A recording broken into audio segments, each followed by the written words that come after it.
지난주 성령 강림 전례를 저희가 함께 드리면서 제가 성령의 능력 중 첫 번째로 성령은 우리들로 하여금 소통하게 만든다.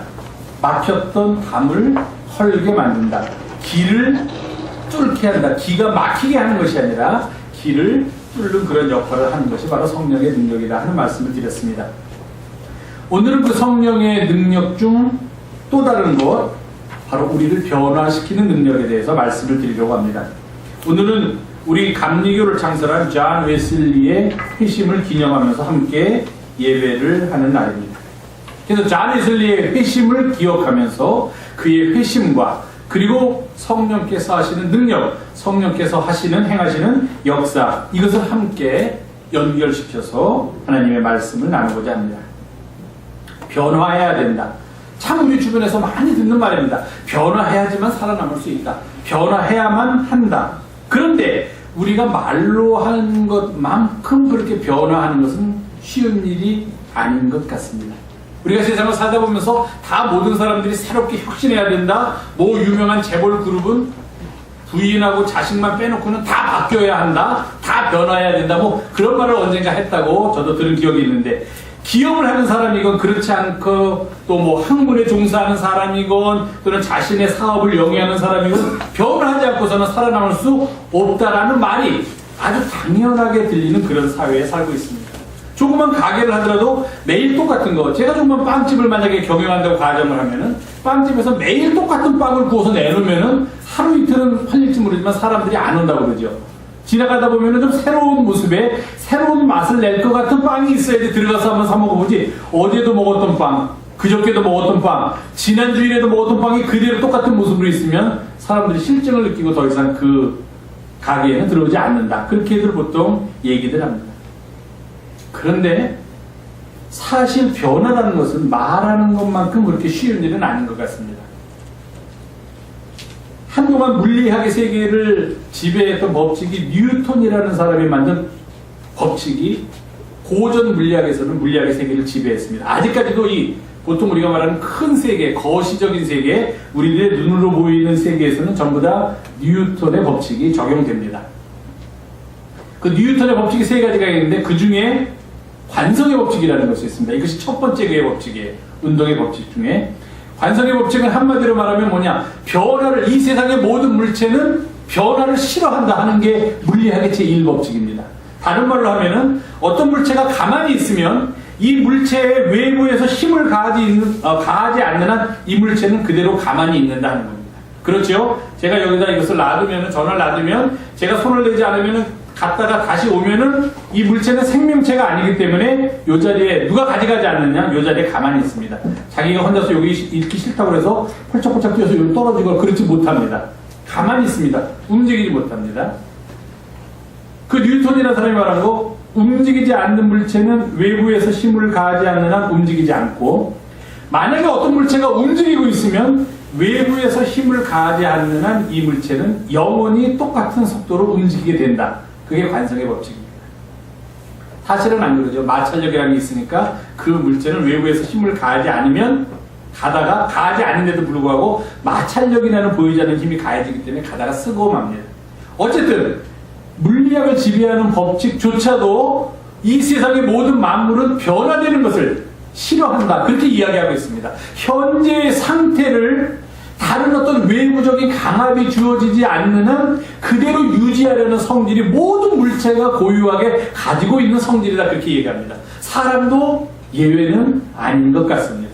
우리가 다 변화를 얘기하지만 실제로 변화합시다 하면은 사람들은 잘 변화하려고 하지 않습니다. 아마도 우리의 삶에 이런 관성의 법칙이 작용하고 있나 봅니다. 그것도 아주 강하게 작용하고 있는 것 같습니다. 그래서 다들 말로는 바뀌어야죠, 뭐 바뀌어야죠 하지만 실제로 바뀌는 것을 싫어합니다. 두려워합니다. 불안해합니다. 모든 게 다 익숙한 자리에 익숙하게 있는 것에 만족을 하지 하나의 위치만 바뀌어도 불안한 것 같습니다. 뭔가 잘못될 것 같아요.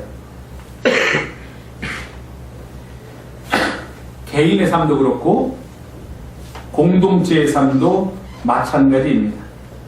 원래 상태, 어제와 같은 상태, 지난주일과 같은 상태로 머물러 있는 것을 편하게 느낍니다.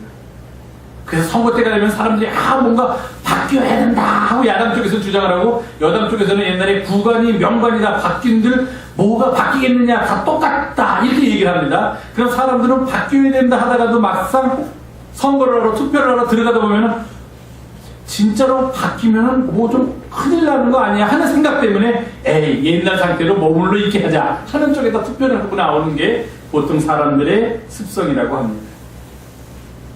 머물러 있는 것이 편하고, 바뀐다고 아무리 떠들어서 바뀌어진들 뭐 그게 크게 바뀌겠느냐 하는 것입니다. 대동소이할 것이다 하는 게 사람들이 갖고 있는 변화에 대한 저항적인 생각입니다. 그런데 성서를 보면은 예수께서 가르치신 가르침의 내용을 보면은 그리스도인이 된다는 것 자체를 바로 이러한 바뀜, 이러한 변화를 체험하고 이 변화의 세계로 깊이 들어가는 것을 말한다. 그렇게 우리는 이해할 수밖에 없습니다.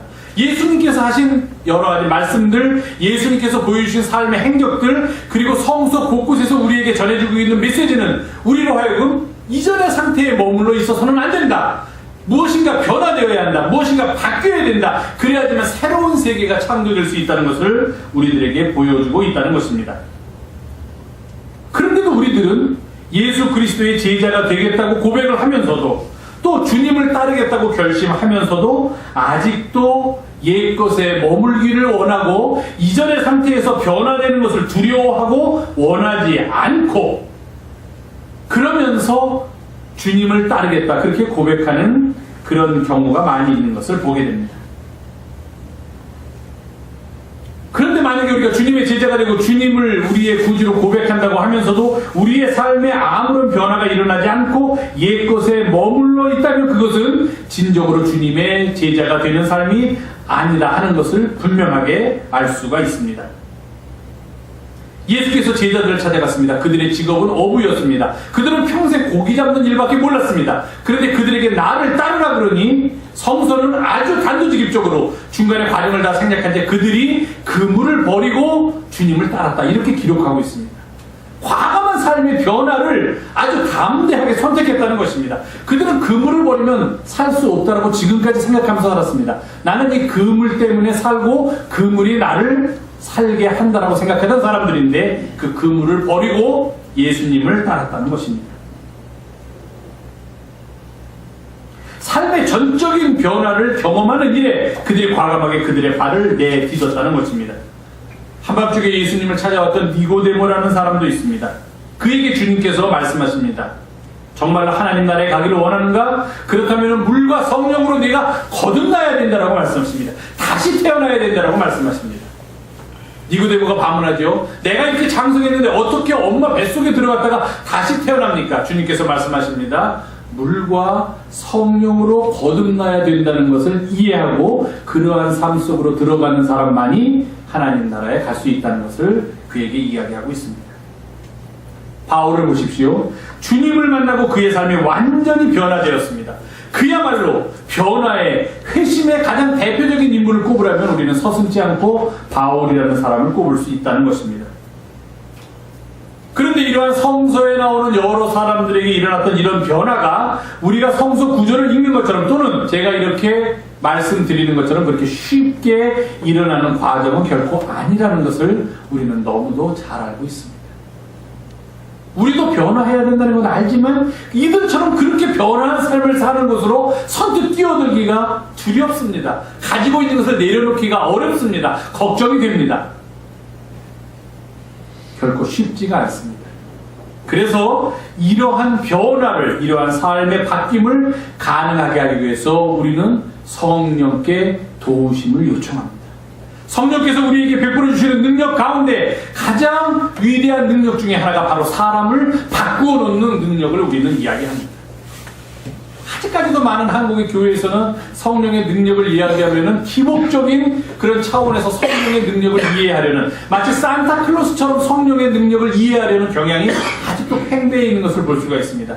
산타클로스는 어떻습니까? 아이들한테 산타클로스가 크리스마스 때 선물을 갖다 주면은 선물을 받은 아이들은 이제 더 이상 산타클로스에게는 관심이 없습니다. 그전에는 산타클로스에게 관심이 있었습니다. 물론 그때도 아니죠. 산타클로스보다는 산타클로스가 가져다주는 선물에도 관심이 있습니다. 산타클로스가 일단 선물을 갖다 주고 난 다음에는 그마저 그전에 가지고 있던 아주 작은 산타클로스에 대한 그런 관심과 어떤 경외심마저 다 사라져버리고 말. 성령을 그렇게 생각합니다. 아직도 한국교회에서. 무엇인가 선물을 바라고 그 선물을 가져다주는 산타클로스가 성령이다라고 생각을 합니다. 그렇기 때문에 대부분의 우리들은 그 성령께서 정말로 행하시는 능력에 내 자신을 깊이 내어 던질 생각보다는 그 성령께서 우리에게 베풀어 주신다고 산타클로스가 마치 가져다주는 선물에 관심을 갖듯이 그런 선물에만 관심을 갖는 그런 경향으로 치우치는 것이 한국 사회의 작금의 모습입니다. 그러나 성령의 능력은 우리에게 선물을 가져다 주는 것이 아닙니다. 선물은 우리가 성령의 능력에 의해서 변화된 삶을 살다 보니까 결과적으로 우리가 얻게 되는 하나님의 은혜요, 하나님께 감사할 일이지 그것을 위해서 우리가 사는 것은 아니다 하는 것입니다. 그것을 위해서 성령을 간구하는 것은 아니다 하는 것입니다.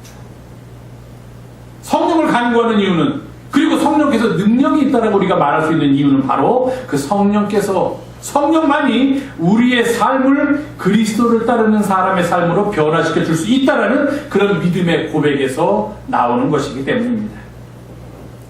변화는 크게 두 가지 차원이 있습니다. 하나는 우리가 보통 회심이라고 말하는 개인의 변화이고, 다른 하나는 개혁 또는 혁명이라고 말하는 사회의 변화입니다. 예수님께서는 그런 어떤 변화를 우리들에게 말씀하셨을까? 성서를 통해서 보여주는 예수님께서 말씀하신 변화는 이 양자 모두를 말씀하셨다 하는 것을 우리는 알 수 있습니다. 예수님의 삶과 예수님의 가르침 속에는 늘 이 두 가지, 즉 개인의 변화와 사회의 변화, 이 두 가지가 항상 중요한 가치로 강조되고 있음을 알 수 있습니다. 헨리 나우엔이라는 유명한 사람이 있는데 그는 이렇게 말하고 있습니다. 예수께서는 그리스도인들을 위해, 그 그리스도인들이 이 세상의 가치에만 관심을 갖지 않고 하늘나라의 초월적인 경험을 추구하며 하늘나라의 초월적인 경험에 관심을 가질 때 바로 개인의 변화인 회심과 사회의 변화인 혁명이 서로 분리될 수 없음을 명백하게 보여주신 분이 바로 예수 그리스도이십니다. 그는 그렇게 이야기합니다. 계속해서 그는 이렇게 얘기합니다. 예수께서는 우리 가운데서 인간 개인의 마음의 변화와 그리고 그 인간이 속해 있는 사회 구조의 변화가 서로 떨어져 있는 별개의 과제가 아니라 마치 십자가의 두 기둥처럼 서로 연결되어 있다는 것을 아무도 부인할 수 없도록 분명하게 우리들에게 밝혀주셨습니다. 이렇게 말하고 있습니다. 예수께서는 하늘나라를 찾고 하늘나라를 이 땅에서 이루고자 하는 가운데 신비주의적인 모습을 우리들에게 보여주셨습니다. 그러나 그가 우리들에게 보여주신 신비주의적인 모습은 세상의 모든 것을 도피하고 나는 세상과는 관계없고 이 세상은 내가 거할 곳이 아니라 나는 저기 어디 다른 저편에 가서 살아야만 한다 하고서 세상을 등지고 떠나는 것, 그런 신비주의가 아니었습니다. 그는 자신을 몸을 내어주면서 이 세상의 법칙에 의해서, 이 세상의 잘못된 구조에 의해서 반역자로 처형을 받는 가운데 그의 신비주의는 세상을 떠나는 도피하는 신비주의가 아니라 세상 속에서 세상을 변화시키는 신비주의라는 것을 보여주셨습니다. 그리고 또 그는 혁명을 꿈꾸는 혁명가의 모습 또한 보여주셨습니다. 그러나 세상의 보통 혁명가가 보여주듯이 이데올로기에 사로잡혀서 자기의 가치만 옳다고 주장하고 자기의 가치와 반대되는 사람은 무조건 그러다라고 정죄를 하면서 갈등과 분열을 조장하고 정죄와 그리고 죄악을 만연시키는 그런 모습의 혁명가가 아니라 자기 자신의 몸까지도 자기가 사랑하는 이들을 위해 내어주셨던 그런 희생과 헌신의 삶을 통해서 이 땅을 변화시키는 사람의 삶의 모습을 우리들에게 보여주셨던 것입니다. 그래서 그는 우리들로 하여금 진정으로 이 땅을 변화시키는 길이, 혁명의 길에 들어서는 길이, 해방과 자유의 길에 들어서는 길이, 다른 사람과 잘못된 사고, 다른 사람이 가진 생각과 다른 사람의 삶의 스타일을 정죄하고 그들을 부정하고 그들과의 갈등을 조장하는 것을 통해서가 아니라 그들을 사랑하고 그들을 위하여 내 자신을 아낌없이 내어 줌으로써 가능하게 된다는 것을 몸소 보여주신 그런 분이 되셨던 것입니다. 오늘 함께 봉독한 고린도후서에서 바울은 우리들한테 이렇게 권면합니다. 새 피조물이 되어야만 합니다. 새 것이 되어야만 합니다. 새 사람이 되어야만 합니다. 이렇게 이야기하고 있습니다. 이전 것은 다 내어놓고 새 사람을 입어야 한다. 새 사람으로 변화해야 한다. 그렇게 이야기하고 있습니다. 삶의 작은 일에서부터, 작은 습관에서부터 변화해야 한다는 것입니다. 크고 거창한 것만 변화하는 것이 아니라 내가 하고 있는, 내가 아무렇지도 않게 여기면서 하고 있는 나의 삶의 습관 중에 행여 나는 전혀 의도하지도 않고 의식하지도 않는데 다른 사람에게 상처를 주는 것은 없을까? 다른 사람에게 피해를 주는 것은 없을까? 다른 사람의 마음을 아프게 하는 것은 없을까라는 것, 그러한 자기 반성으로부터 삶의 변화, 개인의 변화, 회심은 시작되어야만 한다는 것입니다. 그런 것으로부터 시작돼서 궁극적인 변화에까지 이르러야 한다라고 바울은 이야기하고 있습니다. 이렇게 삶의, 우리 개인의 삶에 내적으로부터 일어나는 철저한 변화, 그리고 그런 변화, 회심을 경험한 사람만이 그는 고린도후서 5장에서 화목해 하는 직분을 감당할 수 있다. 그렇게 이야기를 합니다. 만약에 우리가 이 세상에 나가서 화해의 직분을 감당하려면 먼저 내 안으로부터 일어나는 철저한 변화를 먼저 경험해야만 한다는 것입니다. 그러한 경험이 없이는, 수신하는 경험이 없이는 우리는 치국 평천하에까지 도달할 수 없다는 것을 우리들의 삶 속에서 잘 알 수 있다는 것입니다. 이렇게 내 자신 안에서부터 철저하게 변화하도록 하여 주시옵소서, 이러한 기도가 우리 가운데서 나와야 한다는 것입니다. 왜? 나의 힘만으로는 부족하기 때문입니다. 내가 내 자신을 변화시킬 수 없기 때문입니다. 자꾸 변화되지 않는 쪽으로 내 자신을 몰아가려는 경향이 우리 모두에게 똑같이 있기 때문입니다. 바울은 바로 스스로 이런 삶의 궁극적인 변화를 통하여 삶의 전적인 회심, 완전히 다른 삶으로의 회심을 경험하고 그 이전까지의 그리스도인들에 대한 적대적이고 공격적인 삶에서부터 그들을 화해시키고 그들을 자유함으로 이끄는 그런 길로 새롭게 들어서게 되었다는 것입니다.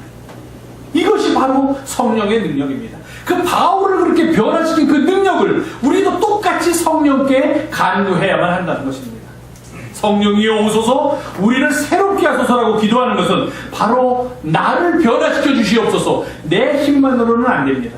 나는 자꾸 나를 편하게 하는 쪽, 나에게 이익이 되는 쪽, 그래서 내가 좀 세상에서 인정받고 살기를 원하는 쪽으로 가려는 그 욕심 때문에 주의 길로부터는 벗어나고 있으니 나를 주의 길로 돌아서도록 변화시켜 주시옵소서. 성령이여 나에게 오시옵소서. 이렇게 기도해야 한다는 것입니다. 이것을 가능하게 하는 것이 성령의 능력이기 때문입니다. 니보라는 기독교 윤리학자가 있습니다. 그는 이런 얘기를 했습니다. 도덕적 인간들이 이 세상을 살아가려고 하는데 그 도덕적 인간들이 살아가려고 하는 이 세상이 너무도 비도덕적이다. 그러니까 비도덕적인 사회 속에서 도덕적인 인간이 살아가려니까 이건 너무도 괴롭다. 방법은 두 가지밖에 없습니다. 하나는 나도 이 사회가 비도덕적이니까 비도덕적으로 살아가는 것. 아니면 끊임없이 투쟁하면서 비도덕적 사회에서 자신을 도덕적 인간으로 지키려고 노력하는 것. 어떤 게 쉽겠습니까? 전자가 훨씬 쉽습니다. 뭐 도덕이고 비도덕이고 치우고요. 운전을 하면서 가는데 버스 전용 차선이 있는데 텅텅 비어 있습니다. 내가 있는 차선은 엄청나게 막혀가지고 움직이질 않습니다. 10분이 지나도. 누구나 다 버스 전용 차선에 들어가고 싶습니다. 근데 버스 전용 차선에 들어가면은 사람들이 심리적으로 안 들어가려고 하는 게, 첫 번째는 벌금을 내야 되니까 안 들어가려고 하고, 두 번째는 다른 사람의 눈이 있다는 것을 어느 정도 의식하기 때문에, 기본적인 양심들은 있기 때문에 안 들어가려고 합니다. 그런데 어느 순간 어느 차가 들어가더니 내 앞에서 막 달려갑니다. 나는 10분 동안 꼼짝도 안 하고 있는데, 그러더니 내 뒤에 있던 차들도 들어가가지고서 막 달려갑니다. 그럼 내 마음속에서는 무지무지한 갈등이 있습니다. 저렇게 차가 많이 가는데 저 차들이 다 벌금을 먹어? 있을 수도 없는 일이야. 나도 들어가자 하는 것과 내가 지금까지 10분 동안 내가 그래도 사회에서 정한 법칙을 지키려고 내 나름대로 노력을 했는데 이제 그것을 포기하고 들어가? 아유, 그냥 있자. 이 두 가지가 갈등을 느낍니다. 대부분의 사람들은 들어갑니다. 비도덕, 이건 아주 들어갔다고 그 사람들이 도덕적이지 않다는 얘기가 아니라 한 예입니다. 악화는 잘못된 행동은 항상 양화를 구축할 수밖에 없습니다. 좋은 행동보다는 항상 악한 행동이 사회를 지배하게 된다는 법칙입니다. 그렇기 때문에 개인의 회심, 개인의 새 사람, 개인의 변화와 함께 동시에 수반을 해야 되는 것이 사회의 변화입니다. 아무리 개인이 도덕적으로 살려고 해도, 법을 지키면서 살려고 해도 사회가 비도덕적이거나 불법적인 삶이 당연한 것으로 받아들여지게 되면 이것이 불가능해집니다. 권력을 가진 사람이 권력을 남용하면서 사는 게 너무도 당연시되면 사람들은 거기에 대해서 비난하다가 그 다음에는 자기도 모르게 휩쓸려 들어가게 됩니다. 그래서 제일 많이 쓰이는, 제일 듣기 싫은 말들을 우리는 자기도 모르는 사이에 서슴없이 하게 됩니다. 내가 누군지 알아? 모르죠, 내가 누군지 알아? 내가 아는 사돈의 팔촌이 지금 검사야, 최검사. 사돈의 팔촌, 최검사 아닌 사람 아무도 없습니다. 다 우리도 사돈의 팔촌까지 가다 보면은 검사 하나쯤 아는 사람 나옵니다. 잘못된 사고가 사회 속에서 우리 속으로 들어오게 된다는 것입니다. 사회의 변화가 개인의 변화와 같이 동시에 이루어져야 한다는 이유입니다. 개인의 변화는 사회의 변화를 통해서 완성되고 사회의 변화는 개인의 변화를 촉진시키는 그런 놀라운 기능을 가지고 있습니다. 우리는 이런 사회의 변화를 위해서 혁명을 합시다, 사람들의 생각을 바꾸고 제도를 바꾸고 이럽시다 하는 것을 주장하는 그런 집단이 아닙니다. 우리는 이러한 사회의 변화, 아까 제가 아동들한테 얘기했던 새하늘과 새 땅입니다. 그것이 성서적으로 얘기하면 새하늘과 새 땅을 위한 변화를 어떻게 추구할 수 있느냐, 어떻게 가능하게 할 수 있느냐, 바로 성령의 인도하심에 따라, 성령의 도우심에 따라 이러한 일들을 가능하게 해야 된다고 믿는 사람들이 바로 우리들 그리스도인들입니다. 이사야 선지자는 이러한 변화에 대해서 이야기하고 있습니다. 하나님께서 새 땅과 새 하늘을 창조하시겠다고 말씀하십니다. 이전에 만들었던 땅과 이전의 하늘이 너무도 인간들에 의해서 죄악으로 멍들어 있으니 이제 새 하늘과 새 땅을 만드시겠다고 이야기합니다. 하나님의 창조가 그 옛날 in the beginning, 태초에 머물러 있고 끝난 것이 아니라 아직까지도 하나님의 창조는 죄악된 이 세상 속에서 계속되고 있다는 것을 보여줍니다. 그리고 이 새로운 창조 역시 처음 창조와 마찬가지로 오늘 본문을 보니까 하나님께서 즐거워하는 모습으로 내가 예루살렘을 즐거움으로 창조하리니 그리고 그 백성을 나의 기쁨으로 삼으리니 하는 그런 표현들 속에서 새로운 하늘과 새로운 땅의 창조는 바로 하나님의 즐거움과 기쁨 속에서 이루어져야 한다는 것을 우리에게 보여주고 있습니다. 그 새 하늘과 새 땅에 대해서 이사야 선지자는 뭐라고 얘기합니까? 사람의 평균 수명이 100년이 될 거라고 얘기합니다. 100살보다 먼저 죽는 사람이 없을 거라고 그렇게 얘기를 합니다. 아주 상상적이지만 그러나 그 속에 담겨있는 깊은 뜻을 우리가 이해해야만 합니다. 그만큼 생명이 존중되는 사회로 변화해 가고 있다는 것입니다. 그러면서 그는 구체적으로 새하늘과 새 땅, 바로 변화된 사회의 모습에 대해서 아주 신랄하게 이렇게 설명을 하고 있습니다. 거기서 사람들이 집을 짓고 그 안에 살고 또 포도나무를 심고 그 열매를 맺을 자기가 먹을 것이다. 너무도 당연한 말이 아닙니까? 내가 집을 지면 그 집에서 내가 살고 내가 포도나무를 심으면 그 포도나무 열매 내가 맺을 거다. 그런데 세상은 그렇지 않다는 것입니다. 힘 있는 사람이 힘 없는 사람의 것을 빼앗아가는 세상으로 바뀌었다는 것입니다. 전쟁이 그치지 않는 세상으로 서로 상생하면서 사는 세상보다는 가진 자가 힘을 가진 자가 힘이 없는 자의 것을 빼앗는 것이 당연한 것으로 여겨지는 세상으로 바뀌어졌다는 겁니다. 내가 열심히 일했는데도 불구하고 어떤 이유로든지 내가 땀 흘린 열매를 못 거둬들이는 그런 가슴 아픈 세상으로 변했다는 것입니다. 그것은 하나님이 원하시는 모습이 아니다는 거예요. 내가 집을 지었으면 그 안에 내가 내 가족들과 더불어 살고 내가 농사를 지었으면 그 농사의 열매를 내가 따서 기쁨으로 열매를 함께 나누고 이러한 사회가 하나님이 원하시는 사회인데 이 사회는 그렇지 않게 되었다는 겁니다. 그러면서 그는 이렇게 얘기합니다. 그들이 건축한 데서 타인이 살지 아니할 것이며 그들이 심은 것을 타인이 먹지 아니하리니. 무슨 이야기입니까? 내가 건축하려고 내가 살려고 사는 집을 다른 사람이 와서 힘으로 빼앗는 일은 없는 그런 세상을 만들겠다는 것입니다. 내가 심은 열매를 결실을 거두면 나의 것으로서 내가 함께 나누면서 살아야지, 누군가 나보다 힘이 센 사람이 와서 빼앗아 간다든지, 또는 누군가 나보다 힘이 센 사람이 와서 전쟁을 일으켜서 내 삶의 터전을 황폐하게 만든다든지, 그런 일은 일어나지 않게 되어야 한다는 것입니다. 그게 새하늘과 새 땅의 모습이라고 이야기합니다. 그것은 기쁨이 넘치는 것입니다. 사랑으로 하나가 되는 것입니다. 사람들이 평안하게 자기의 손으로 지은 것을, 그 열매를 먹을 수 있는 것입니다. 그 사람들의 수고가 헛되지 않는 것입니다. 자, 생각해 보세요. 가게를 합니다. 열심히 일했는데 뭐 어떻게 잘못돼가지고서 잘 안 될 수도 있습니다, 가게가. 그러나 열심히 일했으면 우리가 열심히 일한 만큼 열매를 거둔다는 게 가정입니다. 그런데 어떤 사람이 나쁜 마음을 먹고 우리 가게에 들어와서 나를 흉기로 유혹하면서 나의 것을 빼앗아가는 일도 있을 수 있겠고요. 또 원치 않는 나의 힘으로는 어쩔 수 없는 다른 어떤 커다란 전쟁이나 인간이 가지고 있는 그런 잘못된 사고 때문에 그런 것들, 내 열매를 내가 갖지 못할 수도 있습니다. 또는 내가 일하고 있는 직장에서, 내가 고용되어 있는 직장에서 나를 고용한 사람이 잘못된 생각을 가지고 그 고용인들의 것을 착취하려는 그런 일이 있다면, 또 마찬가지로 내가 흘린 땀만큼의 열매를 거둘 수 없는 그런 일도 있을 수가 있습니다. 함께 힘 모아 살아가는 우리 모두가 되게 주여 도와주시옵소서. 우리 구주 예수님의 이름으로 기도하옵나이다. 아멘.